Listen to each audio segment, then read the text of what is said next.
Buenas tardes. Mi nombre es Vladimir Rebollo, soy ingeniero en Ecología y Medio Ambiente y docente universitario, siendo este último el motivo por el cual hice un video para los estudiantes de la materia en la que doy clases, a fin de explicar los pormenores que tiene este nuevo decreto supremo y que hoy decidí compartir con ustedes. Quiero aclarar que no soy poseedor de la verdad absoluta y que también tenemos la información limitada con respecto a la aplicación de este decreto supremo. Sin embargo, esto no nos limita en poder analizar el decreto supremo y también motivar al debate del mismo por parte de otros colegas. En ese sentido es que, antes de empezar, quisiera explicar por qué es importante analizar el decreto supremo 3549. Si revisamos la temporalidad de las principales modificaciones a los reglamentos generales a la Ley de Medio Ambiente, ojo que hablo de las principales, o sea, aquellas que han modificado más de un artículo, vemos que primero sale la Ley de Medio Ambiente y 3 años y medio después sale el Decreto Supremo 24176, más conocido como Reglamentos Generales a la Ley de Medio Ambiente. 6 años y medio después sale el Decreto Supremo 26705, que modifica el proceso de auditoría ambiental y establece una aclaración con respecto a las sanciones y multas. Por otra parte, 3 años y medio después se aprueba el Decreto Supremo 28499, que modifica nuevamente el proceso de auditoría ambiental, y un mes después se promulga el Decreto Supremo 28592, que nos aclara el proceso de renovación de la licencia ambiental, establece al CERNAP como un principal actor dentro de la gestión ambiental y también nos indica cuáles son los recursos que aplica el representante legal en caso de procesos sancionatorios. Finalmente, 12 años después, se promulga lo que es el Decreto Supremo 3549 como uno de los últimos decretos supremos que modifica de forma importante los reglamentos generales a la ley. En ese sentido, quiero mostrar que la promulgación de los decretos supremos que modifican a la ley no es algo frecuente, es algo que se da normalmente dentro de 3, 5 o más años. Por lo tanto, este nuevo decreto supremo es muy probable que se quede con nosotros largo tiempo, por lo tanto es importante analizarlo y debatirlo. Comencemos. ¿Cuáles son las novedades que nos trae el Decreto Supremo 3549? Primero, sustituye el artículo 17 del RPCA. Para entender esto, primero veremos cómo es que antes era el artículo 17. El artículo 17, en su cuerpo, indicaba de que existían categorías de nivel de estudio de evaluación de impacto ambiental, categorías 1, categorías 2, 3 y 4. En la parte de categorías 4 incluía un listado de actividades que iban a ser consideradas categorías 4. El artículo 17 también indicaba que las actividades, obras o proyectos que no estén en este listado recién deben presentar ficha ambiental. Por lo tanto, aquello que sí esté en el listado está exento de ficha ambiental. También el RPCA daba la posibilidad de que este listado sea ampliado por otros decretos supremos. En ese sentido, se han identificado 8 decretos supremos que han ampliado las actividades que son consideradas categorías 4, es decir, han ampliado el listado de categorías 4. De estas 8, 3 son reglamentos ambientales sectoriales que han aprovechado de aumentar el listado de categorías 4, y de color verde tenemos los decretos supremos que incluso en la mayor parte de los casos se han creado exclusivamente para ampliar la lista de categorías 4.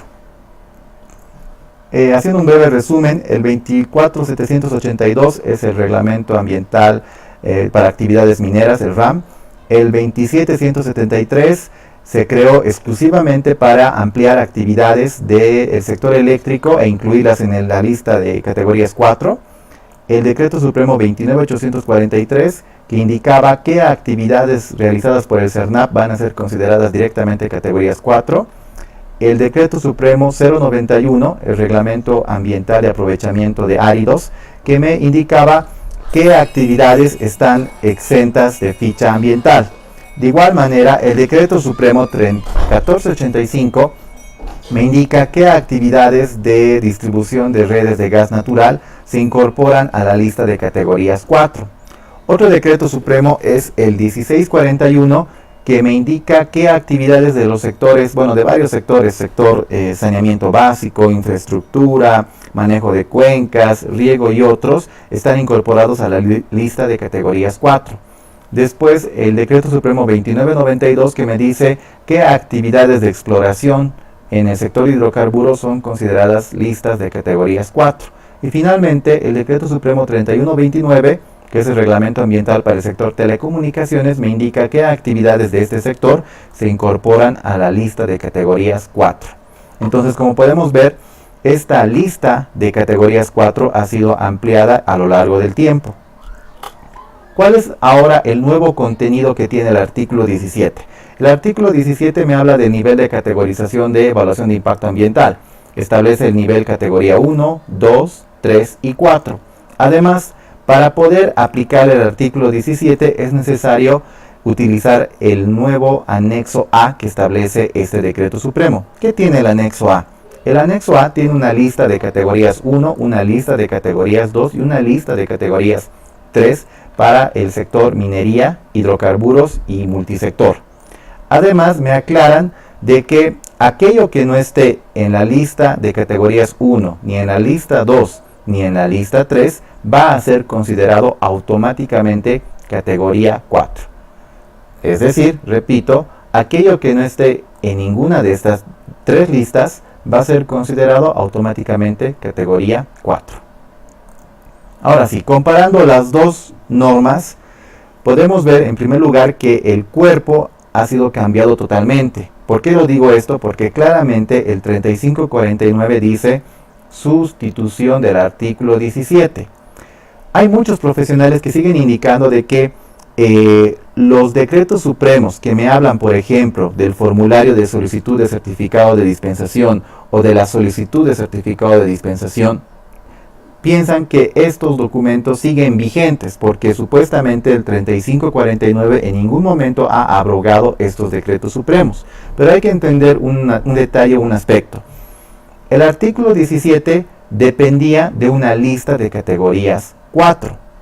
Pero actualmente el nuevo cuerpo, porque repito, es sustitución, el nuevo cuerpo legal que tiene el artículo 17 ya no hace mención a una lista de categorías 4, solamente se basa en una lista de categorías 1, categorías 2 y categorías 3. En ese sentido, dije que hay decretos supremos como el 27173, el 29843, el 1485 y el 1641 que se han creado exclusivamente para ampliar la lista de categorías 4 del viejo artículo 17. Pero hay que entender que el nuevo artículo 17 ya no tiene una lista de categorías 4. Por lo tanto, se asume que están abrogados de forma implícita, no explícita. ¿Por qué digo que están abrogados? Porque en primer lugar, las disposiciones de, por ejemplo, el 27173 o el 1641 son contrarias a lo que dice el nuevo cuerpo legal del 17, ¿ya? Es decir, hay dos normas que se contraponen. Uno dice que para categorías 4 presento, por ejemplo, un formulario de solicitud de certificado de dispensación, mientras que la otra me dice que si no estoy en ninguna de las listas 1, 2 y 3, soy considerado 4 y solamente tengo que presentar el formulario de nivel de categorización ambiental. Entonces, como hay aquí una contradicción o contraposición entre lo que dice uno y dice otro, ¿qué es lo que prepondera? La norma más reciente y la que tiene el mismo rango. En este caso, ambos son decretos supremos, pero la más reciente es el 3549. Por lo tanto, se puede asumir que esos decretos supremos, además del cuerpo del 17, ya no están vigentes. Ahora, dejé acá los posits que tienen color amarillo porque son reglamentos ambientales sectoriales y siguen teniendo algunas disposiciones que todavía son aplicables, mientras que todavía estoy con dudas con respecto a cuál es el estado del decreto supremo 2992, porque hay que entender que este decreto supremo, además de querer ampliar el viejo listado de categorías 4, también ha establecido una lista de actividades que son categoría 3. Hubiese sido ideal de que el nuevo decreto supremo de alguna manera homologue o confirme o ratifique las actividades que son consideradas categoría 3 de acuerdo al Decreto Supremo 2992. Sin embargo, lamentablemente eso no se hizo. ¿Cuál es el nuevo proceso de licenciamiento ambiental para las actividades que están en proyecto, es decir, para evaluación de impacto ambiental? Antes, ¿cómo era? Bueno, el procedimiento era que si estaba en proyecto, primero tenía que preguntarme si es que mi AOP estaba listada en el artículo 17, es decir, si mi AOP estaba en las listas de categorías 4. Dependiendo del decreto supremo, iba a requerir un formulario de solicitud de certificado de dispensación, un FIE o una solicitud de certificado de dispensación. Y cualquiera que sea el camino que me correspondía, al final yo obtenía un certificado de dispensación. Ahora, lo que no estaba en el listado de categorías 4, recién tenía que aplicarse la presentación de una ficha ambiental. Y como todos sabemos, el procedimiento es que al final en categorías 1 obtenía una DIA, en 2 también una DIA, en categorías 3 un certificado de dispensación, y en caso de que sea categoría 4 según la ficha ambiental, iba a ser también iba a obtener un certificado de dispensación. ¿Cómo es el panorama ahora? Ahora, si tengo una AOP en proyecto, primero presento mi formulario de nivel de categorización ambiental. Cabe aclarar que la ficha ambiental es reemplazada por el formulario de nivel de categorización ambiental, es decir, ya no estaría vigente la ficha ambiental porque se han derogado varios artículos que hacían mención a la ficha ambiental. También me plantea el nuevo procedimiento que, si no estoy seguro de la categoría que me corresponde, puedo hacer una consulta a la autoridad ambiental competente. Luego, este formulario me lo revisan, me lo aprueban y en ese sentido yo puedo saber qué categoría soy. Ya dije anteriormente que las categorías ya están establecidas en listas, ¿ya? Obviamente, si estoy en la lista de categoría 1, soy categoría 1. Si estoy en la lista de categorías 2, soy 2. Si estoy en la lista de categorías 3, soy 3. Y si no estoy en ninguna de estas 3 listas, automáticamente soy categoría 4. Algo que me llamó la atención es que hay algunas instancias que indican que se puede presentar el formulario de nivel de categorización ambiental junto con, por ejemplo, si sé que soy 1 y 2, junto con el estudio de evaluación de impacto ambiental. Sin embargo, esto no sería muy lógico, ya que claramente el 3549 me dice que este formulario tiene que estar previamente aprobado. Después, si soy categoría 1, presento un estudio de evaluación de impacto ambiental analítico integral. Esto me lo revisan, me lo aprueban y me emiten una declaratoria de impacto ambiental. Si soy categoría 2, un estudio de evaluación de impacto ambiental analítico específico, me lo revisan, me lo aprueban y me emiten una declaratoria de impacto ambiental. Ahora, si soy 3, presento un PPM PASA, ya no sería el MM PASA, sino el PPM PASA. Esto me lo revisan, me lo aprueban y obtengo el certificado de dispensación. Sin embargo, si soy categoría 4, no me dice cuál es la licencia ambiental que yo obtengo. Lo único que me indica el Decreto Supremo 3549 es que estoy exento de IRAPS. Ahora, ¿por qué hago mención a esto? Porque de acuerdo a la anterior reglamentación, yo era categoría 4, en primer lugar, si es que la ficha ambiental me decía que era categoría 4, y segundo, si es que mi actividad estaba en el listado. Considerando de que actualmente ya no hay ficha ambiental y tampoco hay el listado, no podría yo encontrar el camino para saber cuál es la licencia ambiental que me corresponde en categoría 4. Lamentablemente el 3549 no me aclara esta figura, solamente me dice que si soy categoría 4 estoy exento de presentar IRAPS. Dentro de lo que es el nuevo proceso de licenciamiento ambiental, en el caso de AOPs que estén en proyecto y que sean categoría 1 y 2, para poder identificar qué procedimiento me corresponde, es necesario utilizar unas determinadas combinaciones. Para hacer más fácil este proceso, he establecido estos cuadros para hallar cuál es el procedimiento que me corresponde. Por ejemplo, si es que mi AOP no está en área protegida, significa que el CERNAP no aplica. En caso de que en esa misma situación sí haya un OSC para mi AOP, y que la AOP sea competencia de cualquiera de las dos, o sea, de la autoridad ambiental competente nacional o la departamental, el procedimiento que yo debo seguir está en el artículo 4, parágrafo 2, inciso B, numeral 2. Ahora, si la combinación que tengo es la siguiente, mi AOP no está en área protegida, o sea, no aplica el CERNAP, no hay un OSC específico para mi AOP y la AOP, o sea, la mía, es competencia de la autoridad ambiental competente nacional, entonces el procedimiento que debo seguir es este. En caso de que mi AOP no esté en área protegida y no haya OSC y sea competencia de la departamental, entonces el procedimiento que debo seguir es este. Pero encontramos algunos problemas en esta combinación. ¿Cuál? Hay una opción que me dice que en caso de que esté en área protegida, dice o presento al CERNAP o presento a la instancia ambiental municipal.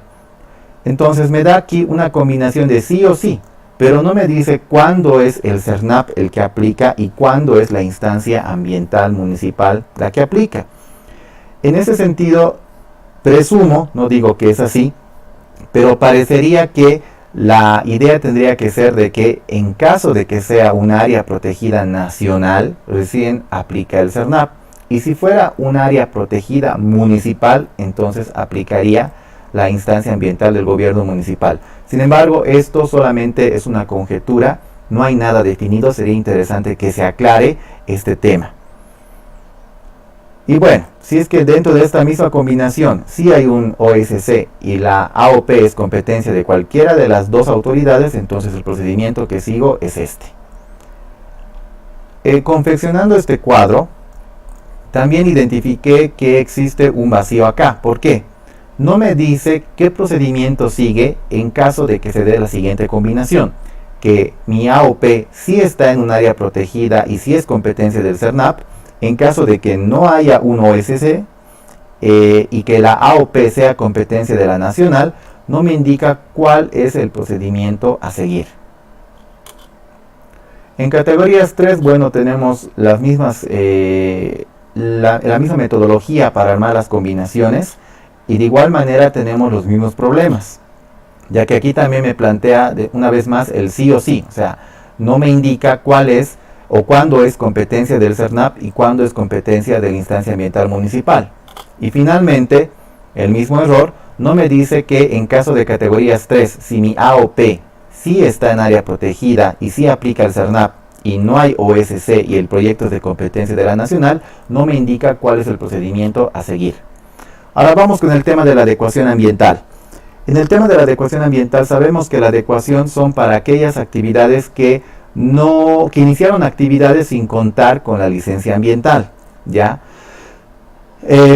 Si era una AOP en operación, la primera pregunta que tenía que hacerme antes era si mi AOP está en el listado del artículo 101. ¿Qué tiene el artículo 101? Es muy parecido al viejo artículo 17. ¿Por qué? Porque el 101 me daba una lista de actividades que estaban exentas de manifiesto. Por lo tanto, el procedimiento era que si es que sí estaba en el listado, no tenía que presentar manifiesto ambiental. Sin embargo, tampoco me decían qué licencia ambiental yo obtenía en caso de que estaba exento de manifiesto. Por otra parte, si es que mi actividad no estaba en el listado, entonces significaba que me correspondía presentar un manifiesto ambiental, me lo revisaban, aprobaban y me emitían la declaratoria de adecuación ambiental. Ahora, ¿cómo es el procedimiento? Nuevamente está el listado, pero acá me dice que si es que mi actividad o proyecto sí está en el listado, entonces me van a emitir un certificado de exención de manifiesto ambiental, lo cual me parece algo bárbaro, un avance al anterior vacío que teníamos. Sin embargo, no se especifica de que esto sea una licencia ambiental. Y en caso de que no esté en el listado, bueno, lo mismo que antes, presento un manifiesto ambiental, me lo revisan, me lo aprueban y me emiten una DA. ¿Cuáles son los detalles en este procedimiento? Primero, el Decreto Supremo 3549 establece que la Autoridad Ambiental Competente Nacional dará un plazo de 6 meses para otorgar el certificado de exención. Es decir que después de esto, de los 6 meses, se asume de que ya no van a dar más certificados de exención. Sin embargo, no dice a partir de cuándo corre este plazo de 6 meses. Por lo tanto, se presume que es a partir de la promulgación del decreto supremo. Es decir, se asume de que es hasta el 2 de noviembre de 2018 en la cual van a otorgar los certificados de exención de manifiesto. Por otra parte, como decía ya anteriormente, el certificado de exención no está reconocido como licencia ambiental. Es un vacío que debería corregirse en este aspecto. En el procedimiento de adecuación ambiental, continuando con la adecuación ambiental, vemos de igual manera la misma combinación, o sea, las mismas combinaciones para saber qué procedimiento debo aplicar. Y de igual manera existen los mismos problemas con el tema de presentación de manifiestos. ¿Por qué? Porque de igual manera en esta combinación no me dice cuándo es que realmente le compete al CERNAP y cuándo le compete a la instancia ambiental municipal. Y de igual manera no me dice qué ocurre o cuál es el procedimiento a seguir en caso de que la combinación sea de que sí corresponde el CERNAP, no hay OSC, es competencia de la nacional y no me indica cuál es el procedimiento que debo seguir, siendo uno más de los vacíos que nos da este Decreto Supremo 3549. Después, el nuevo proceso de control y seguimiento ambiental, el informe de monitoreo ambiental, los IMAS.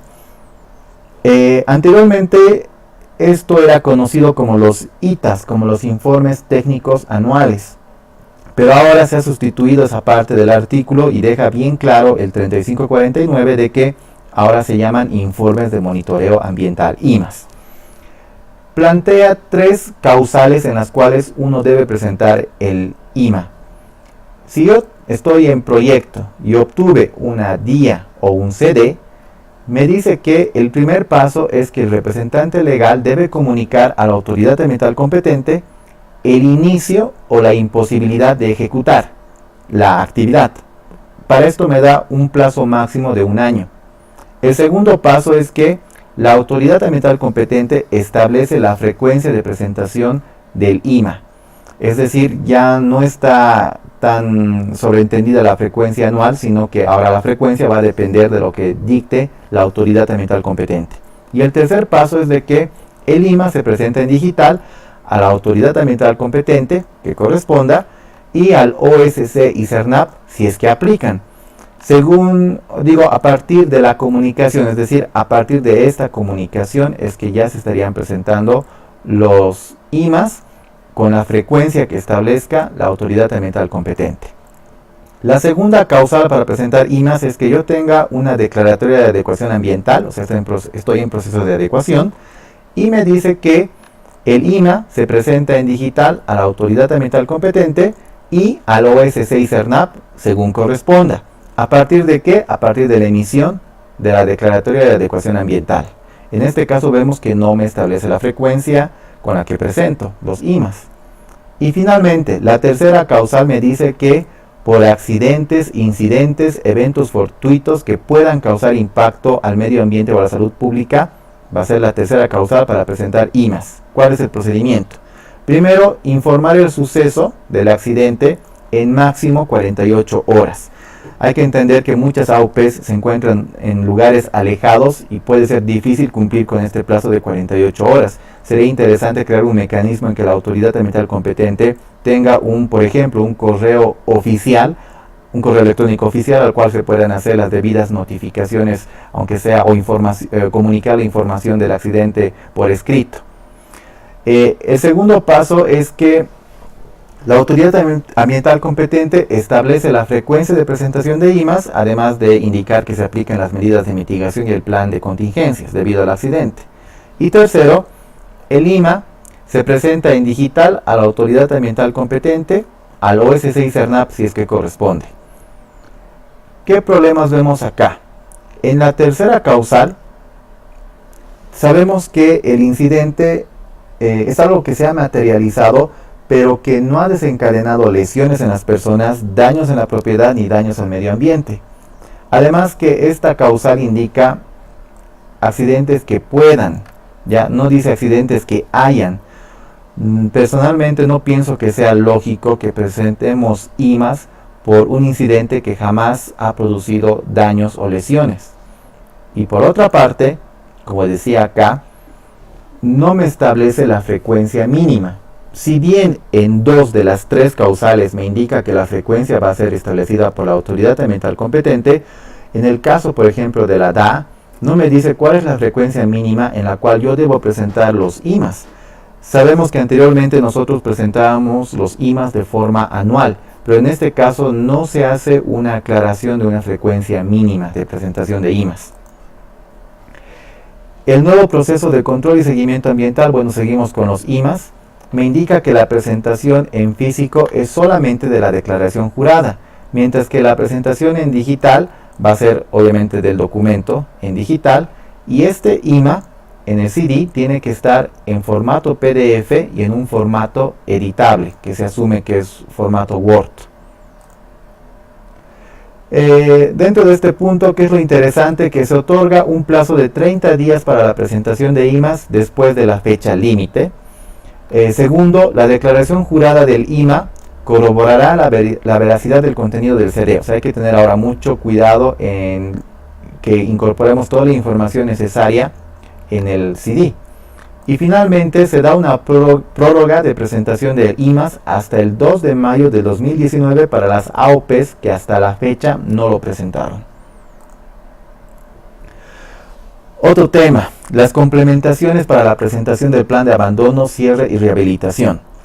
Sabemos que muchas veces el plan de cierre se lo presenta en formas muy prematuras, o sea, cuando hay una AOP que está en proyecto, ya dentro de su documento ambiental se propone cuál va a ser las actividades del plan de cierre. Sin embargo, sabemos que después de llevar varios años de operación, tratar de aplicar algo que hemos propuesto hace varios años atrás puede ser que ya no sea compatible. En ese sentido, si la AOP con licencia ambiental pretende hacer abandono, cierre o rehabilitación de áreas intervenidas, existen dos opciones. O la AOP no cuenta con ese plan, o la AOP presentó anteriormente su plan de abandono, cierre y rehabilitación, pero sus medidas ya son insuficientes. Entonces, en cualquiera de estas dos causales se debe presentar un nuevo plan de abandono, cierre y rehabilitación. ¿A quién? A la autoridad ambiental competente y al OSC y CERNAP si es que corresponde. Finalmente, este plan, tiene que ser aprobado antes de implementarse y el plan va a formar parte integral de la licencia ambiental. En el procedimiento de aprobación de este plan que establece el 3549 se han identificado varios vacíos. Por ejemplo, si el representante legal presenta su plan de cierre, lo va a hacer de forma simultánea al CERNAP y al OSC. No indica qué plazo tiene el CERNAP para enviar su dictamen al OSC. Sin embargo, sí nos indica cuál es el tiempo que tiene el OSC para emitir el dictamen final. Puede ser que el dictamen me diga que no está aprobado porque tiene observaciones. Entonces, en caso de que tenga observaciones, no me indica qué tiempo tendría el representante legal para subsanar observaciones. Y habiendo presentado las observaciones subsanadas, tampoco me dice cuáles serían los nuevos plazos que tienen tanto el CERNAP como el OSC para revisar mi documento. En caso de que el dictamen del OSC era una recomendación de aprobación de mi plan, entonces esta recomendación de aprobación del plan pasa a la autoridad ambiental competente. Esta autoridad en 10 días o ya me aprobaba el plan o en todo caso es posible de que tenga observaciones al plan. En ese caso no me indica el procedimiento cuál es el plazo que el representante legal tiene para subsanar las observaciones de la autoridad ambiental competente y tampoco indica cuál es el plazo que tiene la autoridad ambiental competente una vez que ha recibido el documento subsanado. Otro tema, el ordenamiento del procedimiento de actualización de la licencia ambiental. Ya anteriormente teníamos un procedimiento de actualización de la licencia ambiental, pero estaba lamentablemente desordenado. Por eso ahora se ha ordenado en 3 causales para actualizar la licencia ambiental. ¿Cuál es la primera causal? Que la AOP con día o con CD no inició o paralizó sus actividades de 1 a 2 años por razones económicas, técnicas, legales o sociales.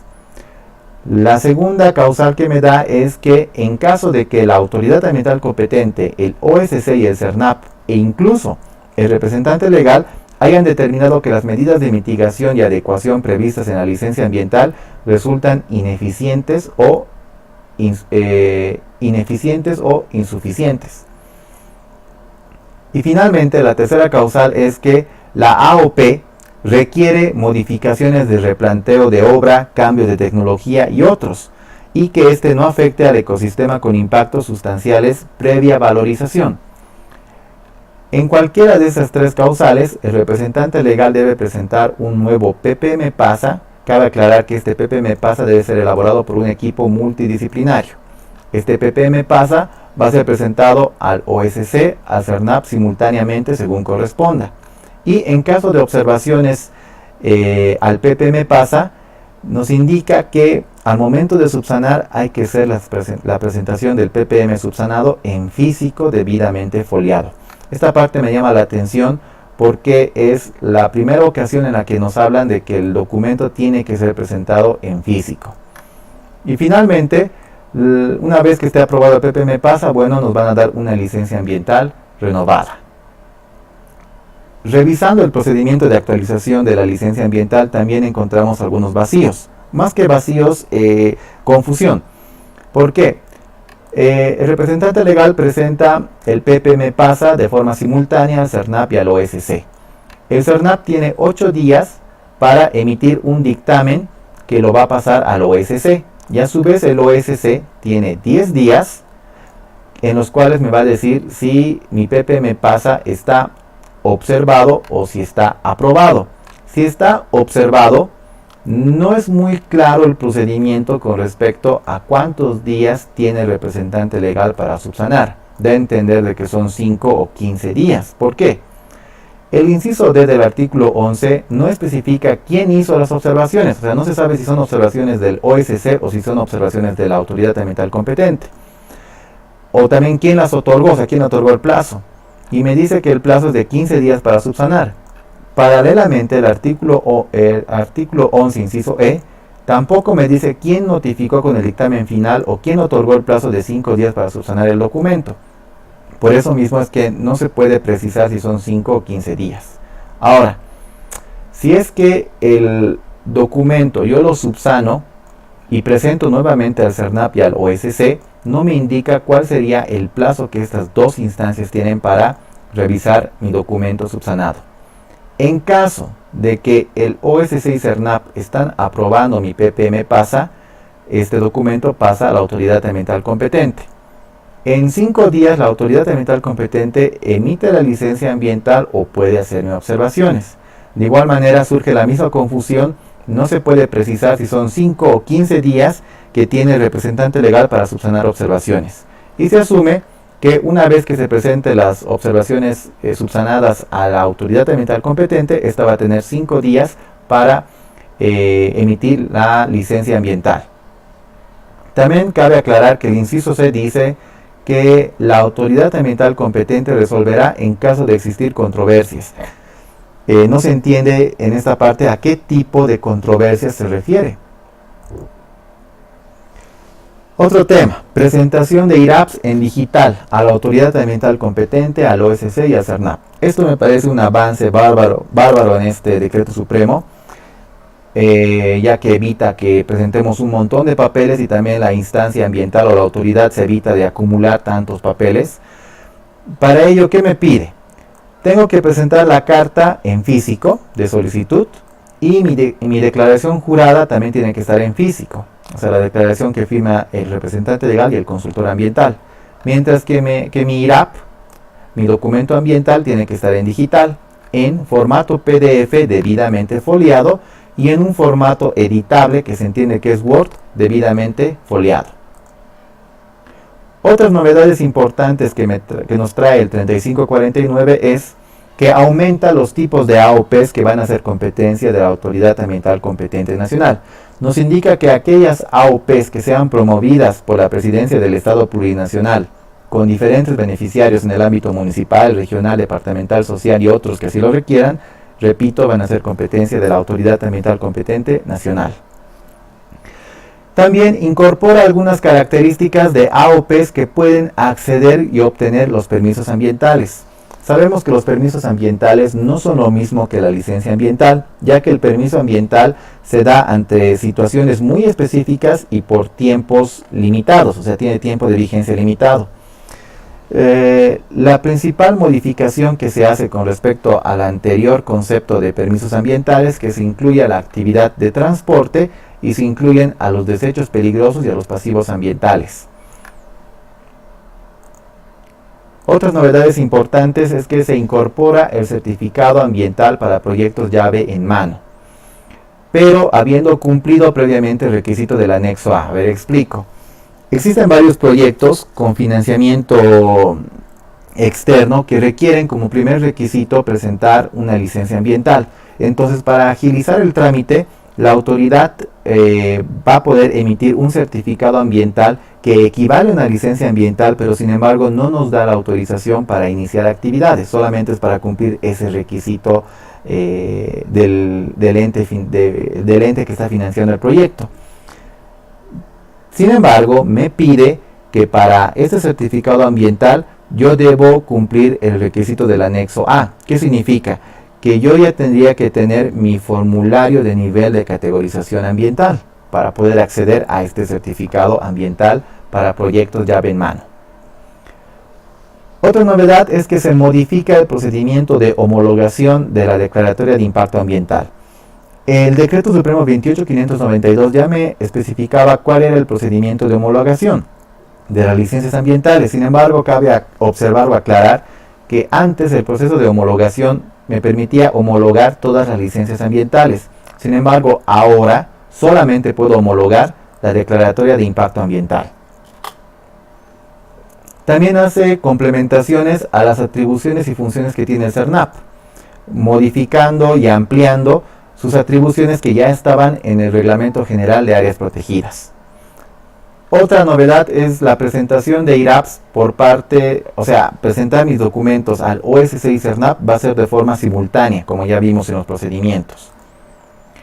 Y finalmente, reduce drásticamente la participación de las instancias ambientales de los gobiernos municipales en los procesos de revisión de EIA, manifiesto ambiental y PPM pasa. Sabemos que antes, cuando no había un OSC, yo presentaba mis documentos ambientales a las instancias ambientales de los gobiernos municipales, pero ahora se limita esta participación.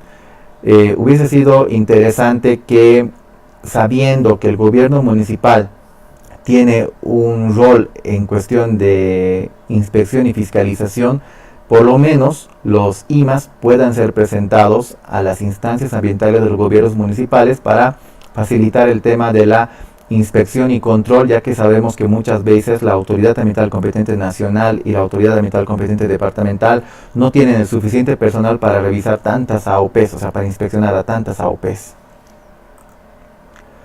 Otras novedades que no son muy importantes es que existen nuevas definiciones incluidas en el RPCA, pero no se las incluye en el RGGA. ¿Por qué digo esto? Porque normalmente cuando se dan nuevas definiciones, estas son incluidas en los dos, en ambos, en el RGGA y en el RPCA, pero en este caso solamente se hizo al RPCA.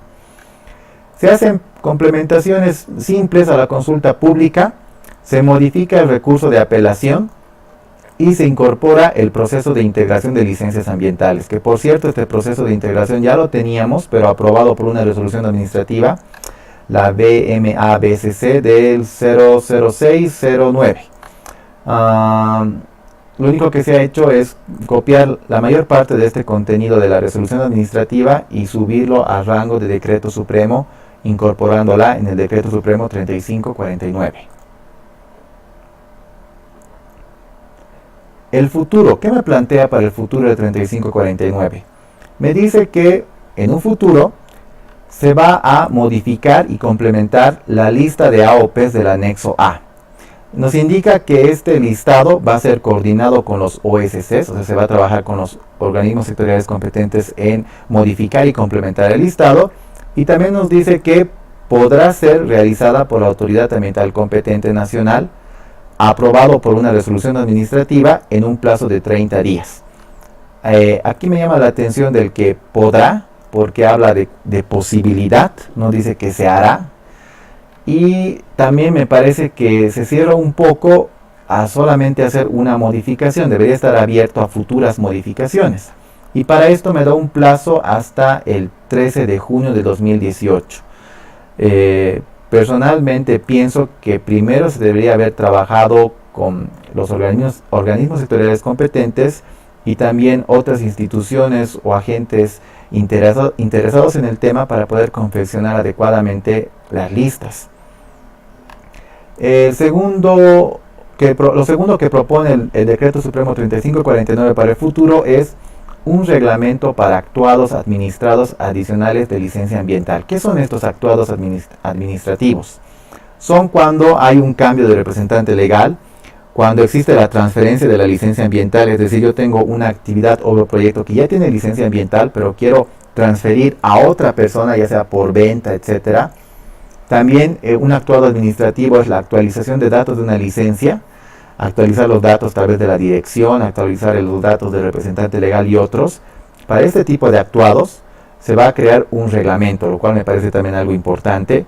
Y nos indica que este reglamento va a ser aprobado por la Nacional y mediante una resolución administrativa en un plazo de 90 días. Es decir, se asume que es hasta el 6 de septiembre del año 2018.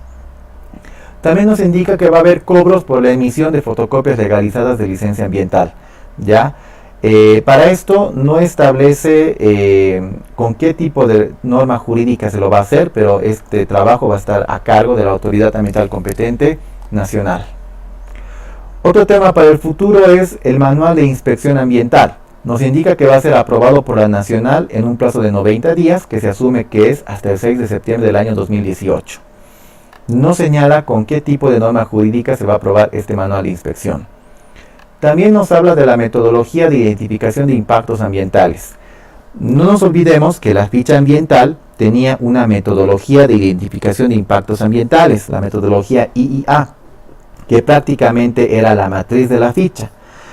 No sé esta metodología para quién está orientada, ya que ya no hay ficha. No sé si es una metodología orientada para el formulario de nivel de categorización ambiental o es una metodología para los estudios de evaluación de impacto ambiental. Bueno, eso vamos a saberlo más adelante. Esta metodología va a ser aprobada por la Nacional en un plazo de 90 días, que se asume que es hasta el 6 de septiembre del 2018. No indica con qué tipo de norma jurídica se va a hacer esta metodología. Otro es el procedimiento para la emisión de permisos especiales. Esta terminología es la que no me convence, permisos especiales. Ya hablé de permisos ambientales y ahora aquí nos hablan de permisos especiales. Hay que entender de que en la reglamentación es muy importante manejar los términos adecuados. Ya anteriormente hubo confusiones con lo que era la ficha ambiental y lo que era la ficha de impacto ambiental, que al fin y al cabo no eran lo mismo. Entonces, no sé si estos permisos especiales son algo totalmente diferente al permiso ambiental, si tiene que ver algo con la certificación para proyectos llave en mano. Bueno, sería bueno que también se aclare esto. Esto va a ser aprobado por la autoridad ambiental competente en un plazo de 90 días, que es hasta el 6 de septiembre del año 2018, y no señala con qué tipo de norma jurídica se va a emitir este procedimiento para la emisión de permisos.